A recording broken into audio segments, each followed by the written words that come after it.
Foi. Meus irmãos, boa tarde.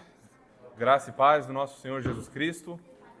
Uma alegria nós estarmos aqui reunidos em mais um sábado para louvarmos o nosso Rei Jesus Cristo, ouvirmos a sua santa palavra, recebermos a sua santa instrução para as nossas almas. Meus irmãos, como vocês têm acompanhado as nossas comunicações, hoje é o nosso penúltimo encontro aqui. A semana que vem nós vamos nos reunir mais uma vez e por conta disso nós resolvemos fazer uma breve pausa nas exposições no Evangelho de João. Mas nós vamos começar o ano que vem com tudo a partir de João, capítulo 4, tá bem? Vamos começar o ano já meditando num texto muito importante do Evangelho do nosso Deus. Portanto, hoje nós vamos meditar no Salmo 130. E eu peço para que os irmãos abram as suas Bíblias no Salmo de número 130. Nós meditaremos e faremos a exposição desse Salmo.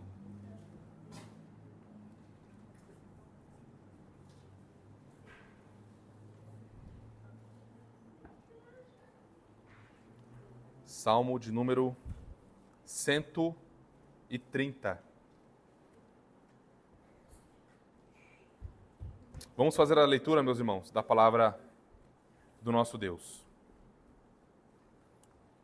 Diz assim a Escritura: Das profundezas clamo a ti, Senhor. Escuta, Senhor, a minha voz. Estejam alertas os teus ouvidos às minhas súplicas. Se observares, Senhor, iniquidades, quem, Senhor, subsistirá? Contigo, porém, está o perdão para que te temam. Versículo 5. Aguardo o Senhor, a minha alma o aguarda. Eu espero na sua palavra. A minha alma anseia pelo Senhor mais do que os guardas pelo romper da manhã. Mais do que os guardas pelo romper da manhã. Espere, Israel, no Senhor, pois no Senhor há misericórdia, nele copiosa redenção. É ele quem redime a Israel de todas as suas iniquidades. Amém, meus irmãos? Vamos ao nosso Deus mais uma vez em oração. Oremos.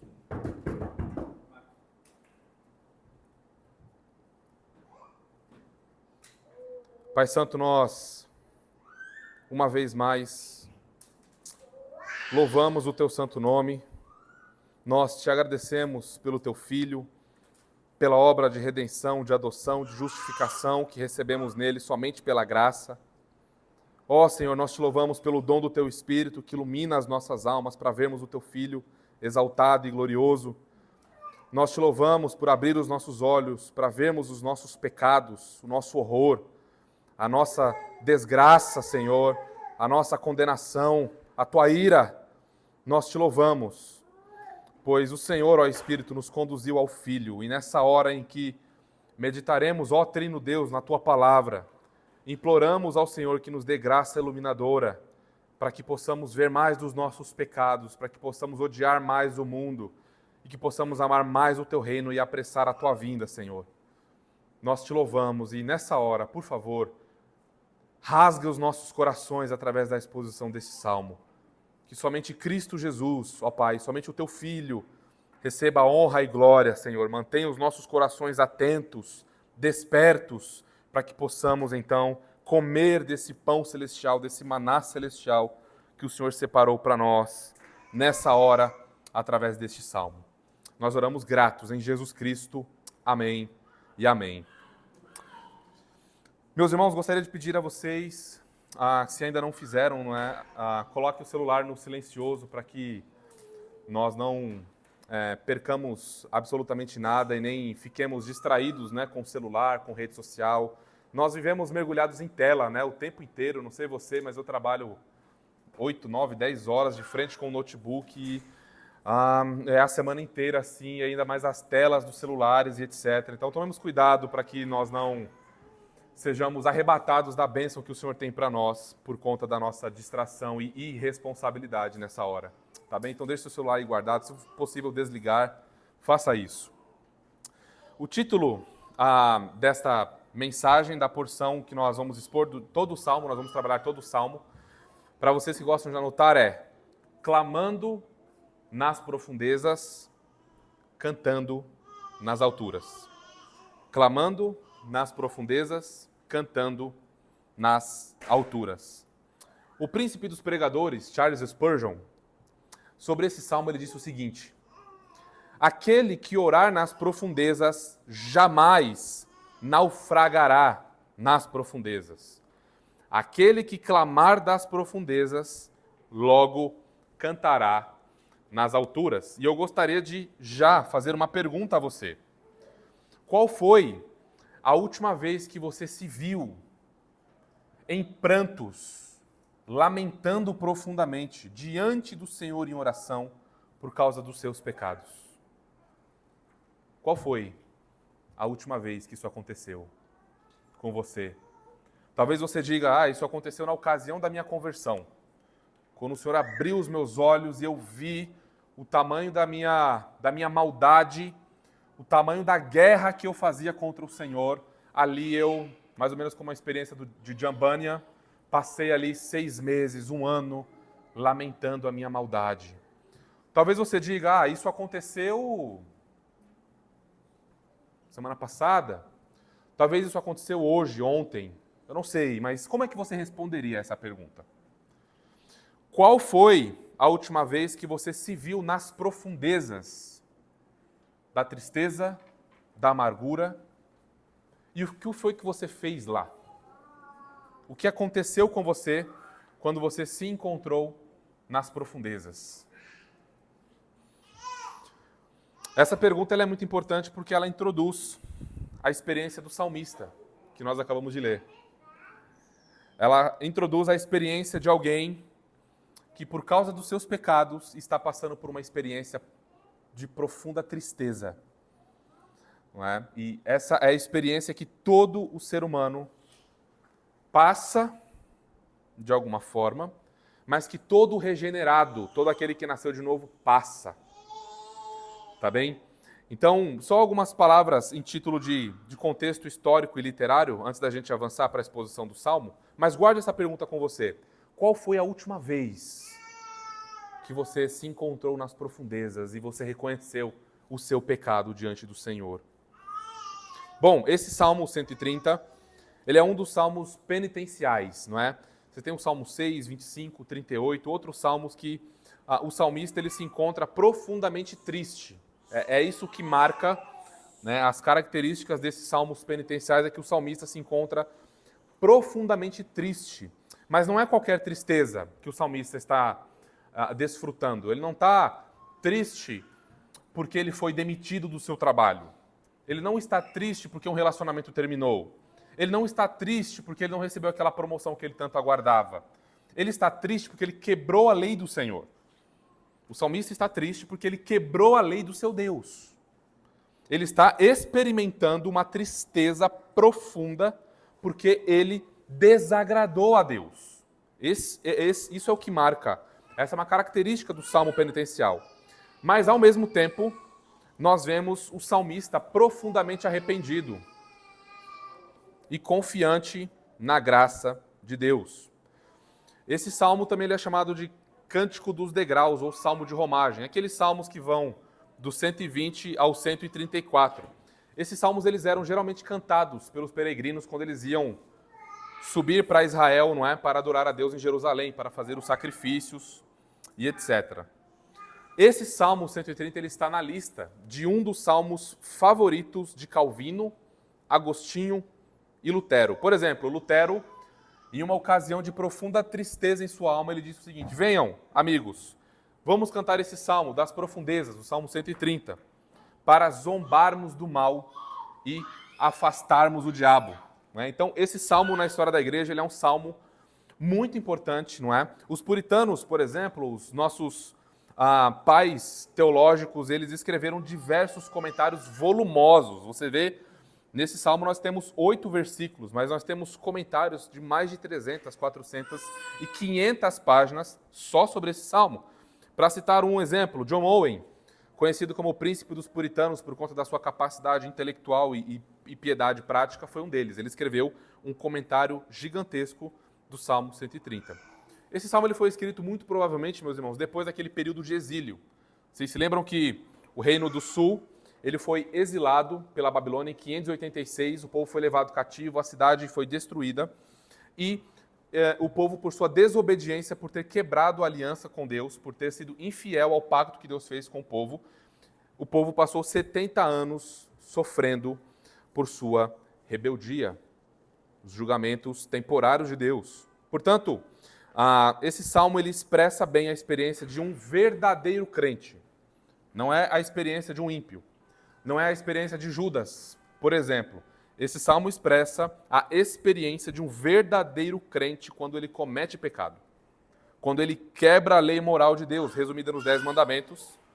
E por isso, quando isso acontece, ele que nasceu de novo, que não está mais morto em seus delitos e pecados, que agora tem seu coração renovado pela graça de Deus, que agora vive para Deus, não é mais um morto-vivo, não é? Que está vivo, caminhando para lá e para cá, mas morto em sua alma, afastado de Deus, sem Deus no mundo, sob o senhorio de Satanás. Esse cristão verdadeiro agora sensível ao pecado, quando ele peca, algo ocorre com ele, e é a experiência do salmista no Salmo 130. Ele clama, portanto, das profundezas. E o nosso texto ele está dividido em 4 partes. Bom, por ser um salmo e se tratar de uma poesia hebraica, nós precisamos falar em 4 estrofes. Esse salmo tem 4 estrofes separadas por versículos pares, né? Então, por exemplo, a primeira estrofe, versículos 1 e 2, nós lemos que o clamor do salmista. Segunda estrofe, versículos 3 e 4, a certeza do perdão. Terceira estrofe, versículos 5 e 6, a esperança em Deus. E a quarta e última estrofe, versículos 7 e 8, encorajamento de outros. Então, essas são as 4 divisões desse salmo, essas 4 estrofes e, portanto, os 4 pontos do nosso sermão. Se você perder algum ponto, lembre que depois a gente tem um videozinho gravado e também o esboço das pregações a gente disponibiliza lá no nosso Drive. Você pode depois, inclusive, usar para responder as perguntinhas, as 2 perguntinhas do boletim. Tá bem? Vamos então, meus irmãos, à exposição. Deixa eu colocar o cronômetro aqui que eu esqueci. Vamos à exposição do nosso salmo. Mas vocês pensam que eu tinha esquecido de compartilhar a afirmação teológica do texto? De maneira nenhuma, não é? Lembrem que a afirmação teológica ela é o resumo daquilo que nós vamos trabalhar e o coração de toda a ideia central desse salmo. Então vamos lá, a afirmação teológica é a seguinte: o pecado é a maldição que conduz o homem ao mais profundo abismo de tristeza e lamento. Mas no Senhor Jesus há graça o suficiente para elevar o pecador justificado ao mais alto monte de alegria e festa. Neste salmo, portanto, nós encontramos algumas orientações do que fazer quando você, crente, cair em pecado ou se você estiver passando por esse momento de estar se sentindo nas profundezas por conta do seu pecado. Então, a primeira orientação, agora entrando na exposição do salmo, é clamar. Nas profundezas, o salmista clama. Vejam os versos 1 e 2. Até peço que você deixe sua Bíblia aberta, né, porque nós temos feito pregações expositivas e que, portanto, vocês não são passivos nisso. Né? Pode parecer que vocês são passivos porque vocês estão sentados e ouvindo. Mas há uma responsabilidade sobre vocês em receber essa palavra diante do Senhor. Vocês devem manter a atenção, o foco e estar atentos se o que está sendo exposto está de acordo com a Escritura. Por isso que a gente sempre fala, deixa o texto bíblico aberto, porque nós vamos ler o texto do início ao fim. Vamos lá para os versículos 1 e 2. Diz assim, o salmista: das profundezas clamo a ti, Senhor. Escuta, Senhor, a minha voz. Estejam alertas os teus ouvidos às minhas súplicas. Então, a primeira orientação que nós precisamos fazer ao nos encontrarmos nas profundezas é clamar. E o que nós precisamos considerar sobre esse clamor é o lugar do clamor. Nós precisamos identificar de onde o nosso coração clama, qual é o contexto, onde nós estamos. E o contexto é aqui das profundezas. Não é nas alturas, é das profundezas. Vamos considerar o que significa, então, das profundezas. O que significa isso, né? Clamar das profundezas ao Senhor. Em todo o Antigo Testamento, inclusive nos Salmos, essa expressão, as profundezas, depois faz uma pesquisa no YouVersion aí, na sua Bíblia online, e coloca o filtro Antigo Testamento e pesquisa profundezas. Essa palavrinha, ela representa uma profunda tristeza em que a pessoa que passa por aquilo se encontra. É uma tristeza muito profunda. E ela se encontra dessa forma, mais uma vez, por causa do pecado que ela cometeu. A pessoa chegou nesse estado de profundezas por uma razão muito clara, muito simples. A culpa não é do vizinho, a culpa não é da esposa, a culpa não é do filho, a culpa é dele. Ele se encontra nas profundezas por causa do seu pecado. Eu sei que nós podemos ficar profundamente tristes com diversas razões que terceiros podem nos causar. É o chefe que às vezes nos dá uma bronca, é o pai que disciplina o filho, é a mãe que briga com o marido, não é? É o vizinho que chama a sua atenção, e etc. É a perda de um familiar, é a quebra de um relacionamento. Nós podemos ficar profundamente tristes e angustiados por conta de aquelas ações que outras pessoas podem nos causar, tá bem? Mas o que essa experiência aqui não é nenhuma outra, senão a causa dos próprios pecados do salmista, ou há uma outra possibilidade aqui também, ou o salmista está olhando para o seu próprio coração e lamentando o pecado que ele cometeu por ter quebrado a lei de Deus, ou ele está olhando para a nação de Israel, né, retornando do exílio e lembrando dos pecados da nação e, portanto, lamentando profundamente. Essa é uma outra possibilidade. Eu entendo que aqui o salmista está de uma maneira muito particular e pessoal, olhando para o seu próprio coração, porque no último versículo, como nós vamos ver daqui a pouquinho, ele chama toda a nação de Israel, portanto, a celebrar e a confiar no Senhor que redime os pecados. Então, mais uma vez, meus irmãos, não é pobreza, não é estresse, não é lamento, não é depressão, não é desespero, não é ira, não é medo. O rei de todas as profundezas se chama pecado. Tá? Nós precisamos deixar isso bem claro, bem estabelecido, porque esse é um grande problema. Esse é o problema da humanidade. O problema da humanidade não é porque nós não temos um governo muito bem desenvolvido, porque nós não temos pessoas muito bem preparadas, apesar disso tudo ser verdade, mas o grande problema da humanidade, você pode colocar a pessoa mais capaz à frente do governo de uma nação. Se o Senhor não trabalhar, não abençoar, não mudar o coração, não dar novo nascimento às pessoas, as pessoas continuarão debaixo da ira de Deus. A nação pode ser a mais próspera do mundo. Sem o Evangelho, as pessoas se encontrarão diante daquele trono branco de Apocalipse 20. Então, nós precisamos lembrar disso para nós não acabarmos negociando a nossa fé e não priorizando outras coisas acima do Evangelho. Tá bem? Então, nós precisamos levar isso muito a sério. Sabe por quê? Às vezes o pessoal, nossa, vocês ficam falando tanto de pecado, de pecado, de pecado, de pecado, mas é bom que a gente também fala de graça, de graça, de graça, não é? Em Jesus Cristo. Mas nós precisamos falar muito sério sobre o pecado, porque Deus leva a sério isso. Se Deus não levasse isso tão a sério, o que aconteceu no Calvário com o nosso Redentor Jesus Cristo não teria acontecido. Ali nós vemos não o quanto o ser humano é importante, tá? Feitas as ressalvas aqui, porque nós somos imagem e semelhança de Deus. Mas no Calvário, nós vemos como Deus lida seriamente com o pecado. Deus não brinca com o pecado. E é por isso que nós não podemos brincar também. É a grande desgraça e mazela que nós temos que lidar. Então, meus irmãos, nós não podemos, ao mesmo tempo que consideramos de maneira séria o pecado, nós não podemos também deixar e desconsiderar a graça do verdadeiro evangelho. Nós não podemos deixar passar o verdadeiro evangelho.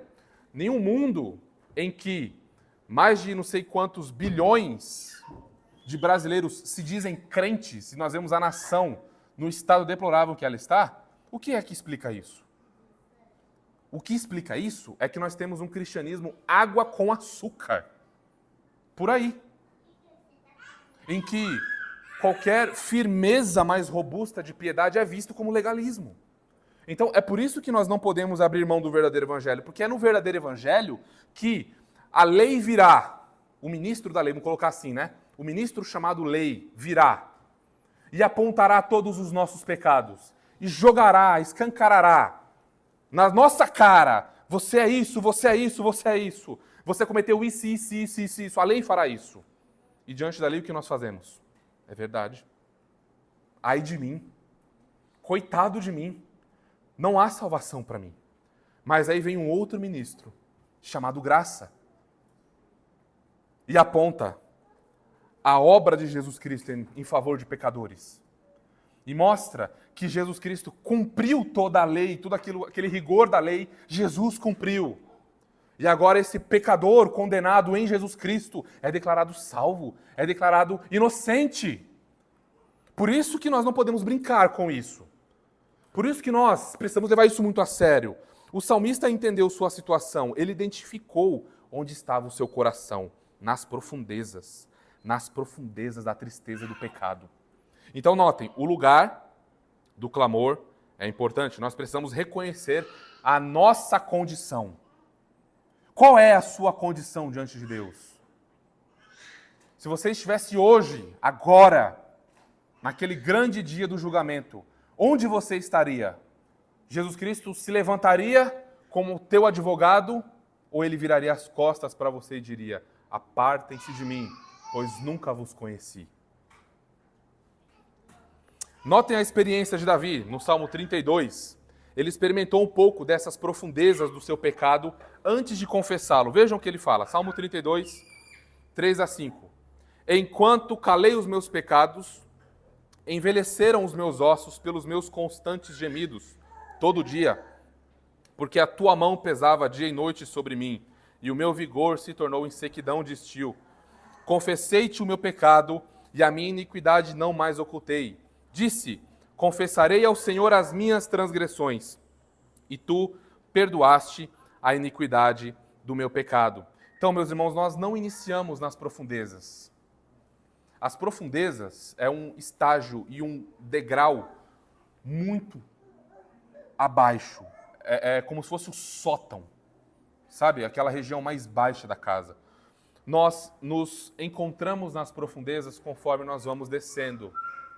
É um degrau de cada vez. São pequenas concessões que nós fazemos, pequenas olhadas que nós damos em coisas indevidas na internet, pequenos pensamentos de cobiça em nossa mente, olhares rápidos, e nós vamos abrindo. Nós não precisamos de muito. Charles Spurgeon ele dá uma ilustração muito boa. Ele diz que o maior dos pecados ele não precisa vir arrombando a porta. Sabe o que ele faz? O maior dos pecados, ele não vem, eu sou o maior dos pecados, eu vim acabar com você. Ele não faz isso. Ele só precisa que uma brecha esteja na porta. E aí ele vem. A brecha na porta, estando lá alguém, deixando uma simples brecha, e aí então, mais pecado vem vindo. Mais pecado vem vindo e mais pecado vem vindo. Até então que você se percebe totalmente cego, totalmente obstinado, com o coração duro e nas profundezas. E aí, o que é que nós podemos fazer nessa situação então? Talvez essa seja a tua situação. O que é que podemos fazer nessa situação? Ainda nos versículos 1 e 2. Nós vimos, então, o contexto do clamor, nós precisamos reconhecer a nossa condição. Agora nós vemos a direção do clamor. E essa direção do clamor, meus irmãos, não é eu ir murmurar com o vizinho, não é eu ir murmurar com a minha esposa, não é eu ir murmurar com o pastor, não é eu ir murmurar com o irmão e mostrar como os outros me fazem mal. É eu ir ao Senhor. O direcionamento do clamor é tão importante quanto o reconhecimento da condição do coração. Onde você vai quando você está nas profundezas? Onde você vai quando você está, por causa dos teus pecados, nessa condição? Veja onde nós aprendemos e onde devemos ir. clamo a ti, Senhor, verso 1. Versículo 2, escuta, Senhor, a minha voz, estejam alertas os teus ouvidos às minhas súplicas. Então, vejam a quem o salmista recorre. E aqui, na tua Bíblia, provavelmente não, certamente, Senhor está em caixa alta, não está? Todas as letrinhas aí, Senhor em caixa alta. Alguns já sabem disso, mas outros não. Quando isso acontece, diferente do que dizem os hereges, testemunhas de Jeová, de que nós estamos escondendo o nome de Deus ou algo dessa natureza, na verdade é um princípio de respeito e reverência ao terceiro mandamento, para não tomarmos o nome do Senhor em vão. O nome do Senhor, considerado pela igreja judaica, ele era tão santo que eles, quando iam escrever a cópia do manuscrito, eles não escreviam o nome do Senhor. Eles mudavam de letra e escreviam Adonai, escreviam Senhor. Mas eles mudavam de letra e deixavam a indicação de que ali, aquele Adonai, aquele Senhor é o tetragrama, o YHWH ou Yahvé, não é? Eles mudavam a tinta, a caneta, eles mudavam tudo e escreviam diferente, para que o leitor, na hora que fosse ler, não lesse o nome do Senhor. Por isso que a pronúncia do nome se perdeu. Então, o salmista aqui, ele apela a esse santo nome do Senhor, não é? Então, longe de tentar esconder o nome do Senhor, na verdade, isso é um princípio de reverência, é um cuidado para que não tomemos o nome santo de Deus em vão. Então, o nome do Senhor, portanto, esse nome santo, o tetragrama ou o Yahvé, ele é usado 5 vezes aqui. O salmista apela 5 vezes, ele invoca 5 vezes o nome do Senhor porque ele está invocando algo. Ele não está simplesmente usando o nome do Senhor em vão. Ele não está usando em vão. Ele está lembrando que o Senhor, o Deus da nação de Israel, da qual ele faz parte, é um Deus do pacto. É um Deus da aliança. Então ele está apelando à fidelidade do Senhor, apesar da sua infidelidade. Ele está olhando para si dizendo, Senhor, eu sou infiel, eu quebrei a tua lei, mas o Senhor é o meu redentor. O Senhor é fiel, o Senhor prometeu, e eu apelo ao Senhor, apelo à tua palavra, não a mim mesmo. É isso que o salmista está fazendo. Ele é o Deus do pacto, é o Deus da aliança, o Deus que redimiu o povo do Egito, que foi lá e acabou com todas as divindades egípcias, com todo o paganismo, acabou, desbancou todos os deuses do mundo daquele período, todos os poderosos. O grande Eu Sou se revelou ao seu povo e o libertou com mão forte das mãos de Faraó. É a esse Senhor soberano que o salmista apela. O Deus que virá em graça e verdade para justificar pecadores. É a Ele a quem o salmista recorre. Vejam como é importante nós conhecermos quem Deus é. Porque há vários caminhos aqui, tá? Mas deixa eu pegar 2 principais. Eu não sei se você já fez isso, ou se isso foi só privilégio meu, em momentos de fraqueza. Pequei contra o Senhor. 2 caminhos. O do salmista, reconhecer quem Deus é e ir até Ele. E o outro caminho é o caminho do medo. Eu não vou ao Senhor. Eu me afasto do Senhor. Vai ter comunhão do povo da aliança. Eu não vou, porque eu pequei. Aplicando a nós, tem algumas pessoas que até dizem assim, graças a Deus, como nós estamos conhecendo os irmãos, isso não é nenhuma indireta para ninguém, tá? Graças a Deus por isso. E é bom mencionar isso. O André falou na última exposição, eu gostaria de relembrar. O púlpito não é lugar de indireta para ninguém, tá, meus irmãos? Não é lugar de indireta. Aqui é lugar de direta. É direta. Porque Deus conhece o teu coração e o meu melhor do que ninguém. Tá? Então, se a palavra vem, rasga o teu coração e te incomoda, leve isso em consideração. Não é indireta. Tá bom? Mas púlpito não é lugar para isso. Não é para ficar dando recadinho, não. E vocês conhecem a gente, né? A gente é olho no olho, senta, conversa e tem conversa de homem, enfim. Mas o ponto aqui é... Se você não sabe quem Deus é, se nós não sabemos quem Deus é, quando nós estivermos nessa situação difícil, nós vamos agir como se nós não o conhecêssemos e pode ser que nós não o conhecemos mesmo.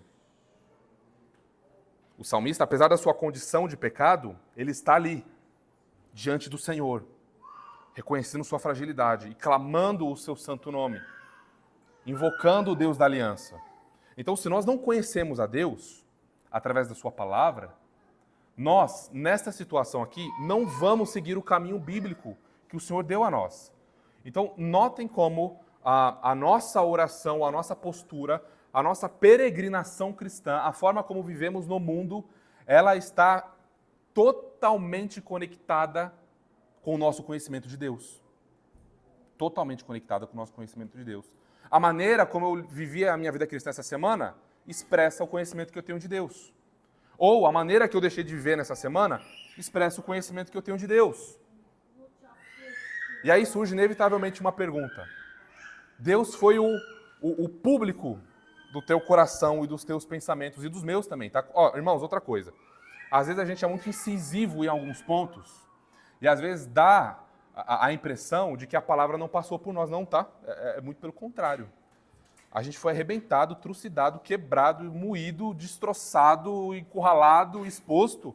E a maneira como o Espírito fez conosco enquanto nós preparávamos esse sermão, esse estudo, é a maneira como nós queremos que vocês se sintam também. Confrontados e exortados pela Escritura. Tá bem? Então, às vezes a gente é muito incisivo assim, mas nós também estamos inseridos, tá, nessas exortações. Então, pense um pouco. Deus é o público dos nossos pensamentos. Ele sonda o mais íntimo do nosso ser. Até aquelas coisas que você não compartilha com o teu melhor amigo, com ninguém. Deus o conhece, Deus o sabe. Ele contemplou tudo que você fez. E se ele dissesse e perguntasse assim, com base em como você viveu até semana até aqui, será que eu encontraria evidências de fé salvífica em você? A pergunta ela vem assim, você é cristão? Sou. Você crê no Deus do Evangelho, da aliança, gracioso? Creio. No Deus soberano que decreta e ordena todas as coisas para a sua glória? Creio. Então, como que você demonstra esse teu conhecimento verdadeiro ao longo dessa semana? É uma pergunta séria que nós precisamos fazer. Você somente pode responder diante do Senhor. Então, notem como isso é muito importante. A terceira coisa que a gente precisa considerar aqui é a intensidade do clamor. Então, vejam, nós consideramos o contexto, não é, a situação em que nós nos encontrávamos, a direção do clamor e agora, considerando tudo isso, a intensidade do clamor. Ainda nos versículos 1 e 2.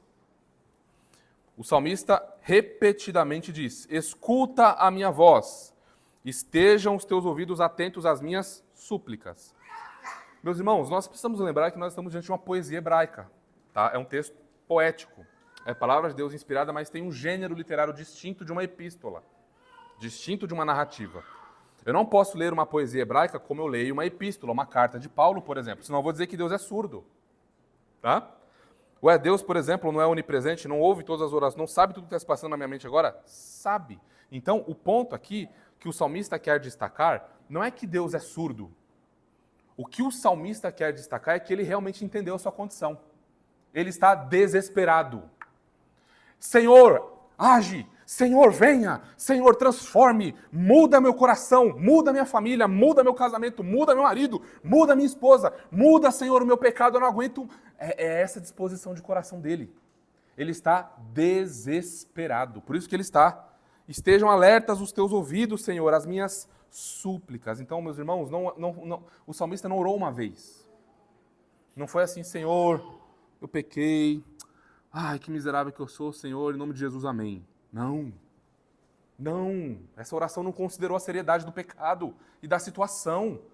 Senhor, eu pequei contra o Senhor que é 3 vezes santo, o Senhor é eterno. O Senhor é 3 vezes santo eternamente.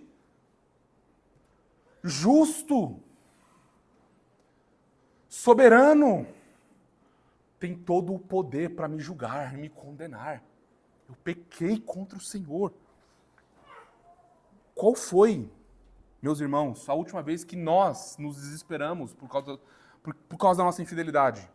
Senhor, eu pequei de novo. Não acredito. Qual foi a última vez que você ficou bravo, não com teu vizinho, por conta do som alto? Eu sei que é chato, mas não por conta dele, mas por conta do teu coração duro. Por conta do teu coração horrível. Do nosso coração insensível. Do nosso coração arrogante. Que olha para o que o Senhor fez e muitas vezes vira as costas e cospe nele de novo. Como se nada tivesse acontecido. Qual foi, meus irmãos, a última vez? Nós precisamos responder isso. Nós não devemos esperar grandes avanços na fé cristã. Não estou dizendo que a gente deve se conformar. Não, chega desse cristianismo água com açúcar. Joga isso pela janela, vai para o inferno com esse cristianismo água com açúcar. Nós precisamos de poder do céu, meus irmãos. Poder do alto, que santifica, que muda, que transforma, que traz a graça do evangelho de verdade e nos mergulha, nos batiza nesse rio de água viva. É isso que nós precisamos.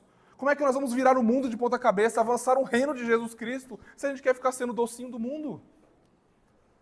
Não dá, meus irmãos, nós precisamos dessa santa indignação. Senhor, eu não quero mais ficar acomodado. Eu não quero mais viver desse jeito. Eu quero esse cristianismo elevado das Escrituras. Eu quero o poder do céu, poder que muda a minha vida, a minha família, a minha disposição de coração e alma. Nós precisamos disso, meus irmãos. Vejam que é essa disposição do salmista. Ele identificou, o salmista, que ele quer transformação. Ele quer mudança. Ele não quer continuar como ele está, não. Ele viu o que a infidelidade do povo causou à nação. Ele não quer mais isso. Ele não quer mais infidelidade. Ele quer ser fiel ao seu Deus. E deixa eu te dizer uma coisa. Não precisa ficar pedindo desculpa por você desejar ser fiel a Deus. Você não precisa ficar pedindo desculpa por desejar ser mais santo, mais piedoso. Os filhos das trevas, por um acaso, pedem, dá licença aqui, que eu vou falar mal da minha sogra. Dá licença aqui que eu vou falar mal do meu esposo.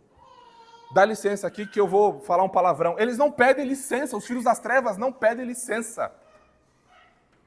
Por que é que nós ficamos tão com medo?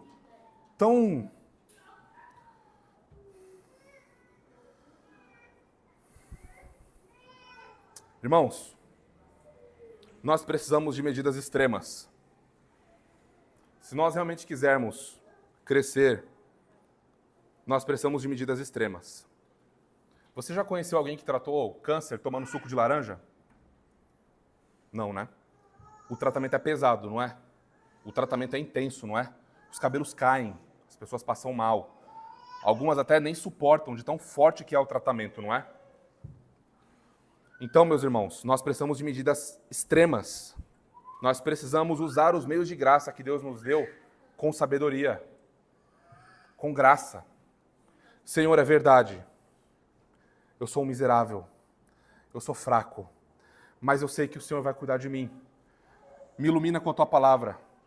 Me dá força com a Tua palavra. Aumenta a minha fé com a Tua palavra. Senhor, me visita em oração, ó Deus. Eu estou aqui, Senhor. Vejam, é essa postura. É essa postura que o Senhor abençoa. E óbvio, se isso está acontecendo conosco, é Ele mesmo produzindo isso em nós. É Ele mesmo nos chamando para mais perto. Venha, venha, venha, e eu o usarei com poder e graça. Às vezes, uma última ilustração para a gente ir para o segundo ponto, segunda orientação. Às vezes eu converso com algumas pessoas e elas vêm a mim e dizem assim, olha, eu estou muito abalado, eu estou muito triste, eu falo o que aconteceu, a pessoa diz o que aconteceu, eu não sei o que fazer, eu estou totalmente assim, desnorteado. Aí eu ouço, eu oro com a pessoa e eu falo assim com ela. Às vezes eu pergunto como foi, quanto tempo ela dedicou de oração na semana. Às vezes eu pergunto, às vezes não. Às vezes eu simplesmente digo assim, ó, vamos fazer o seguinte? A começar por hoje, separe 20 minutinhos de oração. Não precisa de 3 horas. Separa 20 minutinhos de oração diários. Na semana que vem a gente conversa de novo. A pessoa volta na semana que vem. Como é que você está? Nossa, você não sabe o que aconteceu. O que aconteceu? O familiar voltou, enfim, né, depende da circunstância, eu pergunto o que aconteceu, lá. Não. Tá tudo uma desgraça ainda. Tá tudo destruído. É mesmo, mas o que aconteceu com você? O Senhor foi tão gracioso comigo nessa semana. É mesmo, o que aconteceu? Nossa, o Senhor começou a abrir meus olhos. Eu estava murmurando da minha esposa, Deus começou a abrir meus olhos de como ela tem cuidado de mim. De como ela tem me amado e eu não estava percebendo.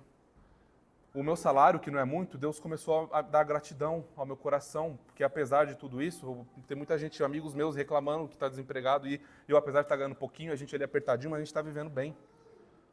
Eu comecei a ser mais grato a Deus. De repente eu comecei a perceber que eu era o problema da minha casa, não a minha esposa. O que é isso, meus irmãos? É o Senhor operando. é o Senhor trabalhando.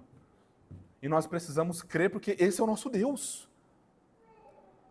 Um Deus que cuida do seu povo, que ama o seu povo, que não abandona o seu povo, que apesar da infidelidade do seu povo, permanece fiel e cuidando do seu povo. Então fica o desafio para você também, tá bom? Dos 20 minutinhos de oração na semana e depois me procura para conversar. Vamos para a segunda orientação do que fazer, então, quando estivermos nas profundezas do pecado. Já vimos que a primeira orientação é clamar, né? Consideramos aqui alguns aspectos desse clamor e agora nós vamos então avançar para a segunda orientação. A segunda é reconhecer. Tá? A segunda orientação é reconhecer e nós vamos olhar os versículos 3 e 4. Vamos ler novamente esses versículos. Diz assim: se observares, Senhor, iniquidades, quem, Senhor, subsistirá? Contigo, porém, está o perdão para que te temam. Então, nesses dois versículos, nós precisamos reconhecer. E o que é que nós precisamos reconhecer? O que nós já comentamos. Que nós somos grandes pecadores culpados. Eu sei que quando nós olhamos para a expressão das profundezas, ela já nos dá o contexto de onde nós estamos. Mas a situação aqui, ela começa a piorar um pouquinho. Veja o versículo 3, por exemplo. Ó, que o salmista ele reconhece seu pecado e culpa. Mas nas profundezas ele olha para cima e o que ele vê? Ele vê aquilo que nós falamos. Ele vê o Deus que ele conhece, que é 3 vezes santo. Então a situação dele piora, porque se ele só estivesse nas profundezas, tudo bem, tranquilo, é ele e ele. Mas ele olha para cima e ele vê um Deus que é 3 vezes justo, que ele não pode correr dele. E para onde ele for, lá o Salmo 139, onde eu me esconderei da tua presença? Se eu for mais alto dos céus, lá o Senhor está. Se eu for ao mais profundo abismo, nas profundezas, o Senhor lá está. Para onde me ausentarei do teu espírito? Não há como fugir do nosso Deus, não é? Que não tolera o pecado, que se ira, que fica indignado de forma justa e que não toma o culpado por inocente. Então ele não vê saída. Então, a postura nossa aqui é como a do publicano, lá em Lucas 18:13, que diz: o publicano, estando de pé, de longe, não ousava nem ainda levantar os olhos ao céu, mas batia no peito dizendo: ó Deus, sê propício a mim, pecador. Então, nós precisamos de muita humildade, muita contrição. De verdade. Dizer, enquanto o fariseu, né, o doutor da lei está lá, olhando para cima, levantando as mãos, dizendo: graças te dou, Senhor. Graças te dou, porque eu não sou como esse miserável publicano ladrão aqui, ó. Roubador, desgraçado. Eu estou usando desgraçado, meus irmãos, para fazer o contraste entre aqueles que receberam a graça e aqueles que não têm graça, tá bom? Sei que a palavra tem muitas aplicações por aí, mas estou usando nesse contexto, tá? Para enfatizar a situação de alguém que está sem a graça do Senhor, tá bem? É nesse contexto que eu estou usando a palavra. Graças a Deus que eu não sou como o irmão Léo ali, ó. Cara xarope, cara chato. Graças a Deus, Senhor. Eu não sou como o Marcelo, né?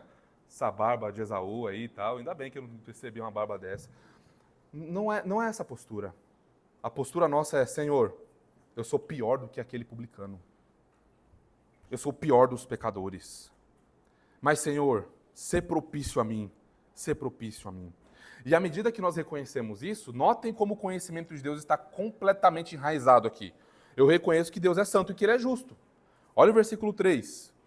Se observares, Senhor, iniquidades, quem, Senhor, subsistirá? Essa palavrinha hebraica que é usada aí, traduzida por observar, ela pode ser traduzida por atentar ou registrar. A ideia aqui é, se o Senhor pegar os pecados cometidos, todos eles, um por um, aqueles até que a gente comete de maneira inconsciente, sabe? Se o Senhor pegasse todos eles e colocasse numa balança para exercer o seu direito de julgar, aí vem a pergunta: quem é que vai subsistir? Quem é que vai permanecer? A resposta é óbvia: ninguém. Absolutamente ninguém. Apenas a santidade de Deus seria o suficiente para espatifar, fazer com que toda a iniquidade esfarelasse, de tão santo e justo que Ele é. A sua santa justiça aplicada seria o suficiente para fazer com que todos nós desaparecêssemos da face da terra. Mas se isso acontecesse, isso ainda seria uma graça. Não é? Se nós simplesmente fôssemos, por conta da nossa rebeldia contra Deus, fôssemos destruídos, como alguns sugerem, não é? E esse ensino, meus irmãos, ele tem adentrado, tá? Eu preciso fazer um brevíssimo comentário aqui, apesar de não ser o alvo do nosso estudo. Brevíssimo comentário, tem uma heresia aí entrando no meio de algumas igrejas reformadas, tá? Algumas igrejas por aí, dizendo que quando você morre, o pecador morre, tá? O ímpio, ele paga pelo seu pecado por um tempo e depois ele desaparece. Ele deixa de existir. Tá? Isso, óbvio, você sabe o que está fazendo, né? Está apagando as chamas do inferno. Esse é um ensino herético já condenado desde os primeiros séculos na história da igreja e que, como a gente viu lá no nosso primeiro estudo, algumas heresias voltam com uma roupagem diferente, com pessoas diferentes, com um paletó diferente, né, com uma voz diferente, mas é o mesmo, digamos assim, líder, né, que está guiando esse ensino, é o próprio Satanás e o diabo. Então fiquem muito, muito atentos, tá? Muito atentos com isso. Quando o ímpio morre, ele que rejeitou a graça do evangelho, ele será condenado pelo seu pecado, sim, e será lançado no inferno eterno, que é a justa condenação da sua rebeldia. Tá? Não tem essa de ficou 30 anos lá e depois desapareceu. Isso seria, ainda que isso acontecesse, por que Deus não salva aquela pessoa, já que aquela pessoa pagou pelo seu pecado, por que ela vai desaparecer? Ué, Deus seria injusto se ele fizesse isso. Tá? Então, muito cuidado com isso. Então, vejam que o salmista faz aqui é a mesma coisa lá no Salmo 24, 3 e 4. Quem subirá ao monte do Senhor? Quem há de permanecer no seu santo lugar? Quem pode ter comunhão com Deus? Versículo 4, que é limpo de mãos e puro de coração, que não entrega a sua alma à falsidade, nem jura dolosamente. E a pergunta é, quem não é assim? Todos os seres humanos são assim, com exceção de um, que é o nosso Senhor Jesus Cristo. Então, nós reconhecemos isso, o grande problema, mas o Salmo também não para aí. Por isso que nós precisamos sempre olhar o contexto, não é? Se eu parasse aqui, nos versículos 3 e 4 e arrancasse o restante e omitisse de vocês o restante, sem nenhum outro conteúdo do Evangelho, a gente teria problemas. Acabou. Acabou para nós, não há esperança, não há saída. E aí é onde alguns tentam trazer a religião de obras. Né? Não, o que nós precisamos fazer então? Não, então nós precisamos fazer alguma coisa para que o nosso pecado seja pago. A gente precisa fazer boas obras, ajudar a velhinha a atravessar a rua, ajudar os pobres, levar sopão lá na Praça da Sé. Só não pode bater selfie depois, né? Senão perde a bênção. Nós precisamos fazer boas obras. Só que não é isso que o Salmo diz. Vejam o que o Salmo diz. Agora começa a acontecer uma mudança no Salmo. O salmista está nas profundezas. Você está nas profundezas. Mas olha agora o transporte que começa a acontecer. Versículo 4. Contigo, porém, está o perdão, para que te temam. Vejam como esse porém, ou esse mas, ele é bendito. Porém, vocês pecaram, quebraram a lei de Deus, se afastaram do Senhor, amaram as suas próprias paixões, se entregaram aos seus prazeres. Vocês estão debaixo da ira divina. Porém, contigo está o perdão, para que te temam. Agora, o salmista começa a cantar nas alturas. Agora o seu clamor começa a ser respondido. Deus começa a visitá-lo. Aqui começa o transporte, então, da Jerusalém terrena para a Jerusalém celestial. Ele está nas profundezas e começa a cantar nas alturas. O salmista está tendo essa experiência. Ele reconhece que o perdão soberano de Deus, a graça soberana de Deus está disponível aos piores dos pecadores. E é por isso que ele não fez simplesmente uma oração. Ele não orou 10 minutos e acabou, 5 minutos e acabou. Não, ele está inconformado porque ele sabe que o Deus que ele serve, o Deus que ele ama, o Deus que ele desagradou é o Deus que tem todo o poder e toda a graça para visitá-lo e perdoá-lo. E ele quer experimentar isso. Vejam, não é confiar em sentimentos. É saber que Deus te perdoa e te recebe em Jesus Cristo. Confessei-te o meu pecado e não encobri minha culpa. Eu disse, confessarei as minhas transgressões ao Senhor, e tu perdoaste a culpa do meu pecado. Salmo 32, 5. Lembrem que Hebreus 10, 4 diz, porque é impossível que o sangue de touros e bodes remova pecados.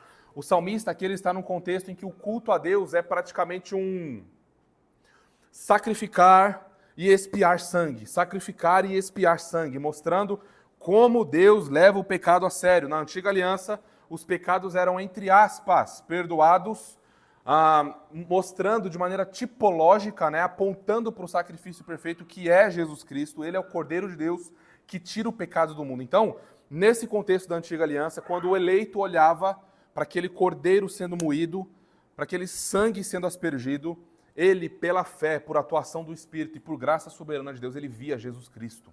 E era assim que ele era salvo ali. Era assim que ele era perdoado e santificado ali, não é? Apontando para a obra do Senhor Jesus. Não há nenhuma diferença de salvação no Antigo Testamento e para o Novo Testamento, tá?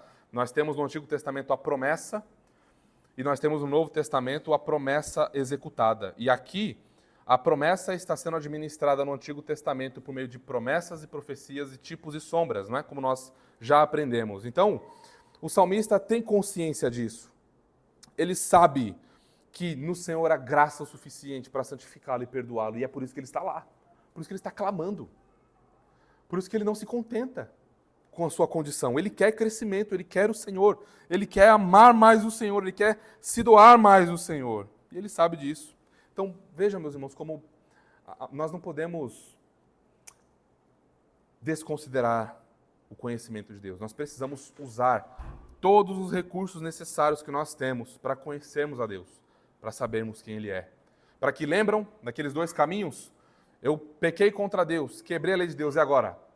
Ou eu me afasto, porque Deus é um Deus severo, é um Deus irado, é um Deus que vai condenar, então eu me afasto dele, não tenho comunhão com os meus irmãos, viro as costas para o sacrifício de Cristo, dizendo que a ceia não é para mim, apesar de eu dizer que eu sou salvo e etc. E o outro caminho é, Senhor, realmente, eu estou aqui, mas no Teu Filho eu tenho perdão e graça.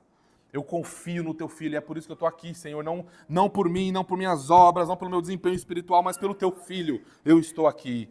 E certamente, meus irmãos, o Senhor nos receberá.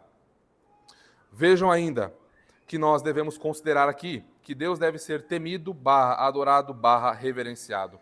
Há três palavrinhas para nós que somos cristãos, três substantivos muito importantes. O primeiro deles é a salvação. O segundo deles é a adoração. O terceiro deles é a proclamação.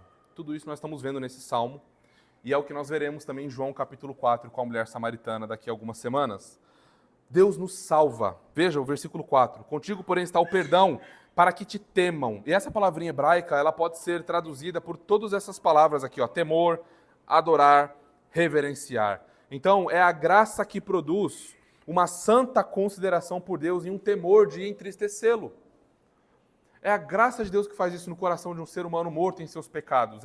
A graça vai a esse coração e transforma esse coração, dá um novo coração a essa pessoa, e então essa pessoa passa a ter uma santa consideração pelo Deus que ela odiava. Ela odiava Deus, odiava o Evangelho, odiava a luz do Senhor. E de repente algo aconteceu com ela, que ela passa a amar o Deus que ela odiava. Ela agora conhece Jesus Cristo. Jesus Cristo não é mais alguém distante, um bom profeta, alguém que merece ser... Não, ele é Deus soberano que se entregou e ressuscitou por mim, e reina por mim, e pelo seu povo, e me deu a sua igreja, me deu o seu pacto, e me deu a sua palavra. Então alguém alcançado pela graça salvadora de Deus deve ser a encarnação dessa graça. É alguém que busca todos os dispositivos possíveis para adorar a Deus, para fazer Deus conhecido, para amar ao Senhor, para reverenciar ao Senhor, para temer ao Senhor. Não é aquele temor de medo daquela pessoa que se afasta. Deus vai mandar um raio na minha cabeça. Não é um temor que considera quem o Senhor é. Sabe quando você ama muito alguém e você quer agradar muito esse alguém? E você teme fazer alguma coisa que essa pessoa fique triste ou com raiva, alguma coisa de você? É esse tipo de temor. É um temor amoroso. É um respeito reverente. Não é como você respeita o teu chefe. É um respeito como alguém que você tem relacionamento íntimo, que fez algo maravilhoso por você e você quer usar todo o teu recurso, todo o teu fôlego de vida para você mostrar gratidão àquilo que foi feito a você. Então você já percebeu que há pessoas que se dizem que são salvas, que foram perdoadas por Deus, mas não o adoram com seus atos e palavras no seu dia a dia? Você procura reverência a Deus, você procura louvor a Deus em seus lábios, você procura a presença do Senhor em seu lar, você procura e não tem. E é por isso que o nome de Deus é blasfemado entre os gentios. Eu não sei quantos de vocês têm rede social aqui, como a gente está num grupo jovem, né? Muitos de vocês devem ter Instagram, Twitter, Facebook e tudo mais. Mas, meus irmãos, como dói meu coração. Como dói meu coração ver lá as pessoas militando pela fé reformada na internet, lutando lá e etc, etc. E não tem nada de piedade em suas vidas. O que é que está acontecendo? Nós não podemos ser assim de jeito nenhum, meus irmãos. De jeito nenhum. É pastor brigando com pastor reformado em rede social e se matando. Que é isso? As pessoas vão olhar e vão dizer assim, é isso que é ser um cristão? É isso que significa ser crente? Isso aí é ser reformado? É isso aí? Eu passo longe. O que está acontecendo? O nome do Senhor sendo blasfemado entre os gentios. Por quê, meus irmãos? Por quê? Segundo esse salmo, o problema é que essa pessoa que age assim, ela não tem consciência de que ela foi perdoada por Deus. Ela não tem consciência do que significa ser alguém que teme ao Senhor. Ela não tem noção do que isso significa.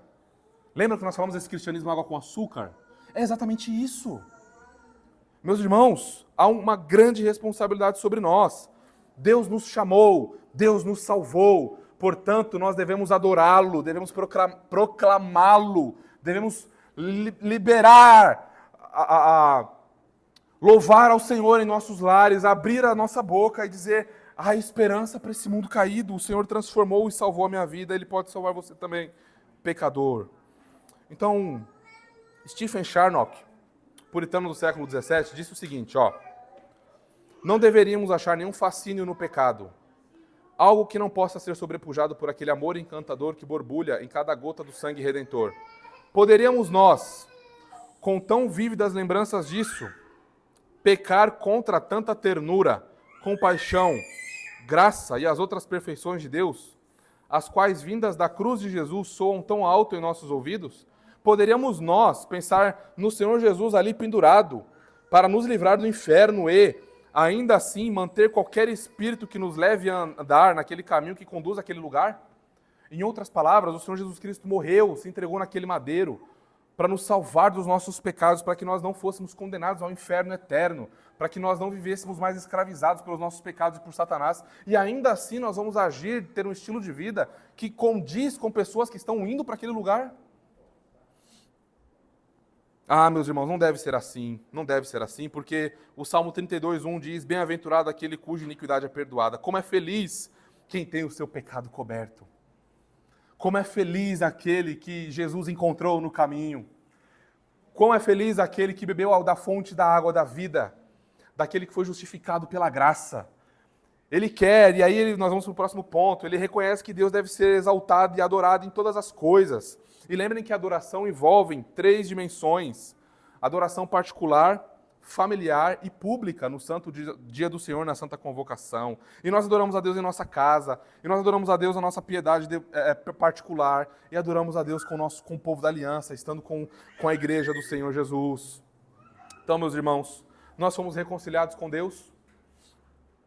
Então, como não adorá-lo como Ele deseja? Como não viver da forma que Ele deseja e anseia em Sua palavra, que Ele nos exorta? Meus irmãos, nós precisamos reconhecer isso e avançar o reino do Senhor Jesus. E nós vamos agora para a terceira orientação, que é aguardar no Senhor. Vejam os versículos 5 e 6. Aguardo o Senhor. Então, depois disso tudo, desse clamor exuberante, desse pecado exposto, de reconhecer que é um Senhor, agora eu tenho fé e eu aguardo. Aguardo o Senhor, a minha alma o aguarda. Eu espero na sua palavra. A minha alma anseia pelo Senhor, mais do que os guardas pelo romper da manhã, mais do que os guardas pelo romper da manhã. Vejam como que nós devemos esperar, meus irmãos. Não é em nosso sentimento, não é em nossa expectativa. É na palavra de Deus. É por isso que nós bradamos como reformados como ninguém. Sola a Escritura. Sola a Escritura quando ela tiver que iluminar os meus pecados. Sola a Escritura quando eu tiver que santificar os meus pecados. Sola a Escritura quando eu for exortado e tiver que me arrepender. Sola a Escritura quando eu vejo Deus soberano, exaltado no seu santo trono, disposto a santificar um pecador como eu. É na palavra que eu espero. Então, todo o nosso coração e alma, meus irmãos, deve estar cativo às Escrituras. Como disse Lutero, a minha consciência, o meu intelecto e o meu coração estão cativos às Escrituras. Convença-me pelas Escrituras e eu crerei em você. Então não interessa as mentiras de Satanás, que Deus não vai te ouvir, que Deus não vai te receber, que Deus é um Deus irado com você. Se você está em Jesus Cristo, essa é uma mentira do inferno. E você deve combater esse pensamento e essa seta de Satanás com as Escrituras, dizendo: o Senhor me salvou, o Senhor me trouxe para si, e Ele vai me regenerar, e Ele vai cuidar de mim, e Ele vai me sustentar, porque Ele não perde nenhuma de suas ovelhas, e eu sou ovelha dele, porque eu ouço a sua voz, e eu caminho em sua presença. É isso, meus irmãos, que nós precisamos considerar aqui. No versículo 6, nós precisamos lembrar que, como salvos e regenerados, nós devemos ser as pessoas mais alegres desse mundo. Não há nada que um ímpio possa fazer que possa fazê-lo mais alegre do que nós. No nosso culto familiar nessa semana, não lembro qual dia, nós estávamos meditando naquele dia a dia com os puritanos ingleses, e o Richard Baxter estava dizendo que quando nós não consideramos a graça e o valor do reino espiritual, das bênçãos espirituais, nós passamos a olhar todas as outras coisas de maneira carnal. Isso significa que nessa condição nós começamos a murmurar contra Deus, porque o ímpio e o pagão prospera, e eu aqui que sou fiel estou todo padecendo necessidade. Vejam, meus irmãos, que maneira carnal de olhar as coisas. Deus está por sua providência dando mais riqueza, mais crescimento na sociedade para aquele ímpio, para que ele mesmo caia, para que o próprio Senhor o abata. Enquanto nós temos Jesus Cristo, temos o reino eterno e não nos contentamos com essas coisas. Então, o ponto é que a minha alma anseia pelo Senhor mais do que os guardas pelo romper da manhã. Os guardas esperavam pelo romper da manhã porque eles ficavam em alerta, né? Naquela época não tinha luz elétrica assim, era tudo por por tocha, por fogo e tal, né? Então eles ficavam alertas porque eles estão lá guardando a cidade, de repente pode vir um inimigo, vem uma flecha de algum lugar, então eles estão atentos. Então eles esperam pelo romper da manhã, porque a visualização deles vai melhorar. Então eles ficam alegres, porque se vier um inimigo, eles não têm nenhum ponto cego, eles estão vendo de onde os inimigos estão vindo. E o salmista diz que ele aguarda pelo Senhor. Ele tem uma expectativa maior do que os guardas pelo romper da manhã.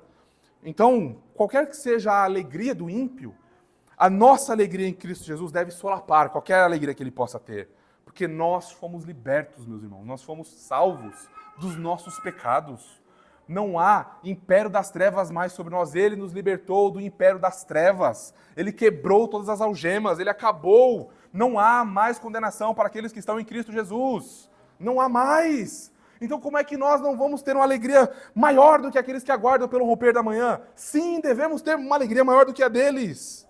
Enquanto eles aguardam pelo romper da manhã, nós aguardamos a vinda do sol da justiça, que trará um novo céu e a nova terra ao nosso Senhor Jesus Cristo. E como que essa espera é com todo o nosso ser, a minha alma o aguarda. Eu luto, eu levo a minha alma cativa às Escrituras, o meu pensamento cativo às Escrituras, eu encho meu coração das Escrituras, eu respondo ao Senhor em oração, e eu me pego nessa bendita comunhão com o Deus Trino, o Pai, o Filho e o Espírito, e de repente eu estou ali, minha alma ansiando, e então aquilo que eu não experimentei nunca na minha vida, de repente eu passo a experimentar, o meu coração ardendo pelo Senhor, o meu coração queimando pelo Senhor, eu sendo fervoroso no serviço ao Senhor. E notem, isso aqui não é nada de pentecostalismo não, meus irmãos. Eles sequestraram algumas coisas e a gente fica com medo de falar sobre certas coisas. Isso aqui é bíblico, não é fogo estranho, é fogo bíblico das Escrituras. Um fogo que purifica, que não leva ninguém para voar no céu enquanto tem uma vida de pecado, de jeito nenhum. É um fogo espiritual que nos coloca de joelhos, e faz amarmos o nosso Senhor Jesus Cristo e vivemos para a sua glória. É assim que a nossa alma anseia, meus irmãos. Nosso Senhor, o salmista aguardava a primeira vinda, não é? O salmista aguardava o cumprimento de algumas profecias de que o Messias viria. Ele morreu, ele não viu.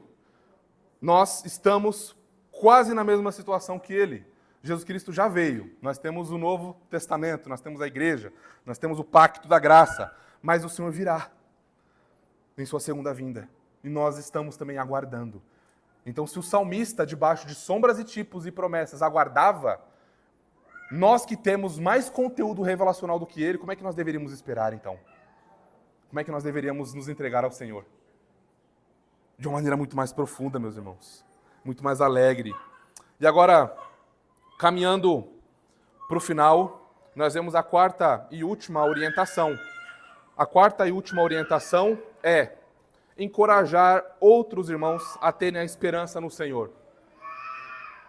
Então agora, nós que experimentamos essa graça da visitação do Senhor, a graça santificadora nos visitou, experimentamos o Senhor, e agora os versículos 7 e 8 diz assim, o salmista olha agora para a nação: espere Israel no Senhor, pois no Senhor há misericórdia, nele copiosa redenção. É ele quem redime a Israel de todas as suas iniquidades. Aqui é óbvio, Israel é uma referência ao Israel espiritual. Nós teríamos que ser liberais e dizer que todo judeu, por ser judeu, nasce salvo com seu pecado redimido. Não é isso que acontece, porque nós vemos o Senhor Jesus chamando filhos de Abraão de filhos do diabo, não é? Então nós temos dentro de Israel, o Israel espiritual. Nós temos Israel sendo uma nação mista, né, apontando para a realidade da igreja e do próprio Senhor Jesus Cristo, que é o verdadeiro Israel, que agora concentra nele todas as bênçãos pactuais. Então vejam, nós experimentamos dessa graça, nós fomos salvos pela graça, nós estávamos nas profundezas e fomos elevados às alturas, portanto agora olhemos para fora, chamemos pecadores ao arrependimento. Ó pecadores, esperem no Senhor, não há misericórdia no teu casamento, não há redenção no teu trabalho, não há esperança inabalável nas riquezas, não há nada de segurança na sua vida. Olhe para o Senhor, olhe para o Deus da aliança, olhe para o cabeça do pacto da graça, olhe para o cabeça federal da nova aliança, olhe para o Senhor Jesus Cristo. Nele há vida eterna, nele há esperança verdadeira, é ele quem perdoa todos os nossos pecados. Não há boa obra nenhuma que pode nos justificar dos nossos pecados. Não há boa obra nenhuma que pode nos colocar diante do tribunal celestial e dizer: ele é muito bom, ela é muito boa, merece entrar aqui. Muito pelo contrário, meus irmãos, o amor pactual do Senhor se mostra como o único caminho, a verdade e a vida em Jesus Cristo, para nós nos achegarmos ao trono da graça, para nós nos achegarmos ao Pai. Então o Senhor nos redime, Ele nos resgata. E o que é essa redenção? Essa redenção se dá da seguinte maneira: o Pai, na eternidade, escolhe para si um povo e predestina um povo para si.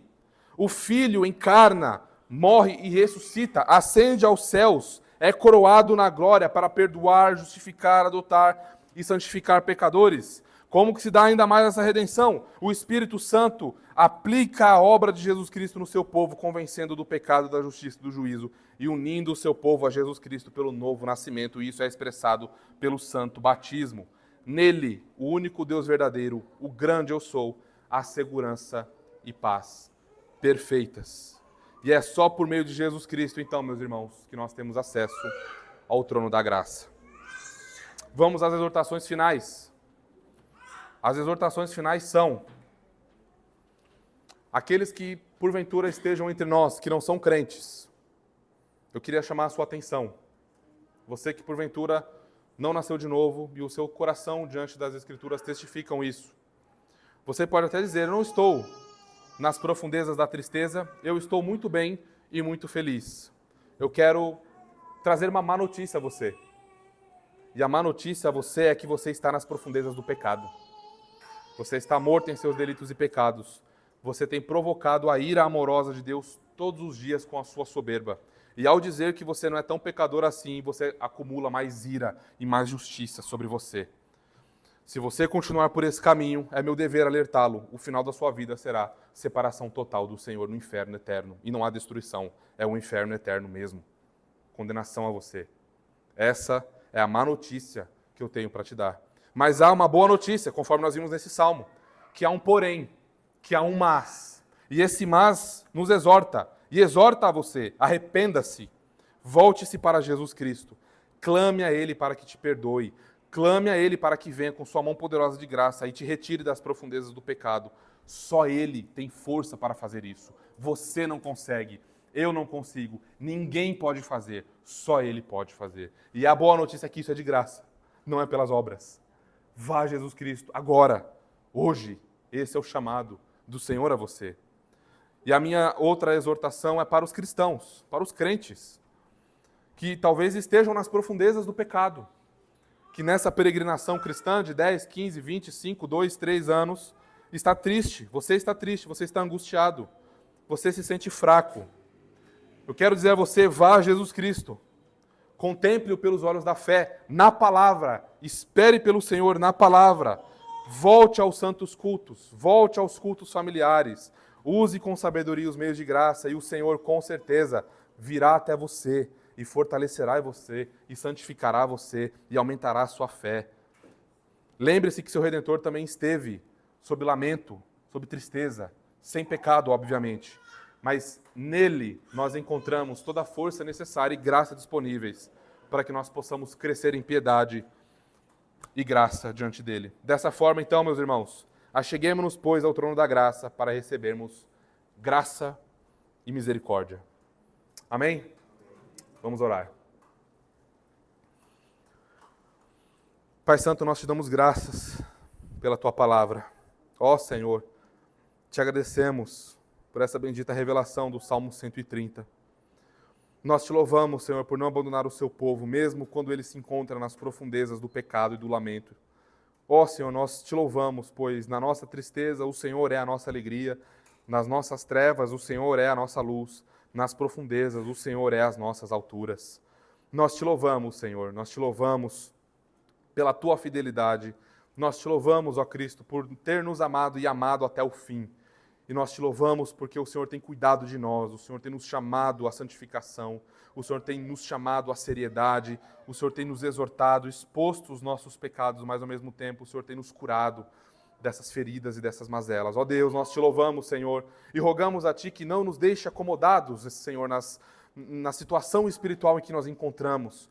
Rogamos a Ti que nos leve a termos comunhão com o Senhor mais séria, mais resoluta, mais robusta, que possamos ver os frutos, que possamos ver, Senhor, o nosso crescimento em amor ao Senhor, em serviço ao Senhor, em amor pelo Teu povo, amor pela Tua palavra, ó Deus.